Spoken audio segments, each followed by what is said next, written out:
I'd say also our devotion to Our Lady, Mary, the Mother of God. That's why I'm wearing blue.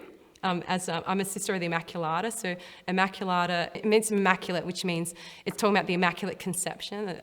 It's about Our Lady. So I'm wearing blue for Our Lady. It's sort of the traditional colour that I guess Our Lady is depicted with. We don't worship Mary, we honour her as the Mother of God, as the Mother of Jesus. Yeah, we honour her as the Mother of God, and also because, in a sense, like, she was the most perfect of his disciples. Like, you know, without Mary's yes at the Annunciation, so when God decided, okay, I want to send my son, he asks Our Lady, he sends the angel Gabriel to Our Lady, and he says, the angel asks her, you know, basically, I'm paraphrasing again, like, you know, Mary, like, you know, would you be the Mother of God? Like, would, you know, you basically asked, would you be the Mother of God? And Mary, in her great humility and her confidence and trust in God, says yes. And she says these words, "Behold, I am the handmaid of the Lord. Let it be done unto me according to thy word."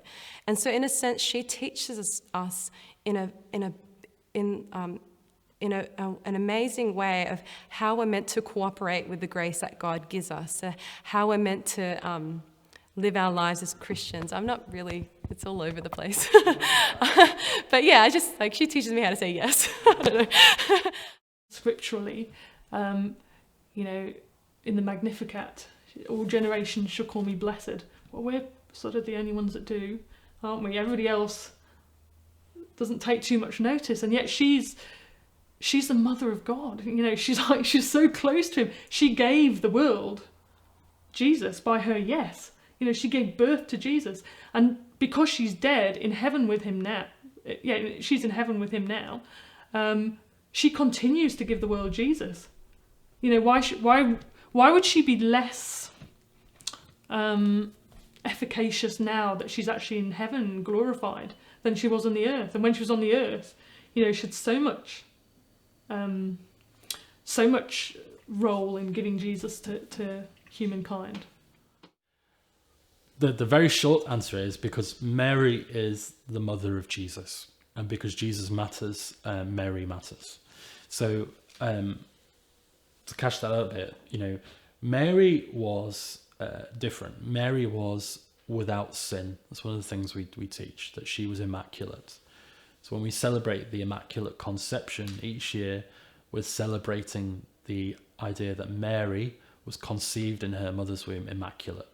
So she was actually preserved from the stain of original sin, something that every other human being has actually inherited from our first parents. So Mary was conceived immaculate. She was without original sin. She was preserved from the stain of original sin so that she could be the mother of Jesus, so that she could be the mother of God.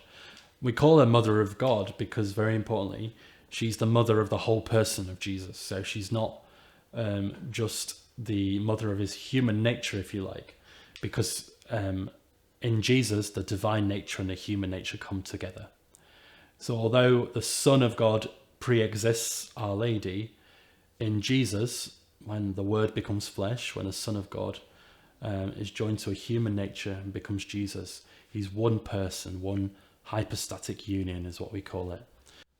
So Mary, Our Lady, is regarded as the chief intercessor in the Catholic Church. So she's not only the mother of Jesus, she's also the mother of all Christians. So the idea is that we ask for the prayers of Our Lady, just like we ask for the prayers of the saints, and in fact other people who are alive as well, to help us in our Christian journey.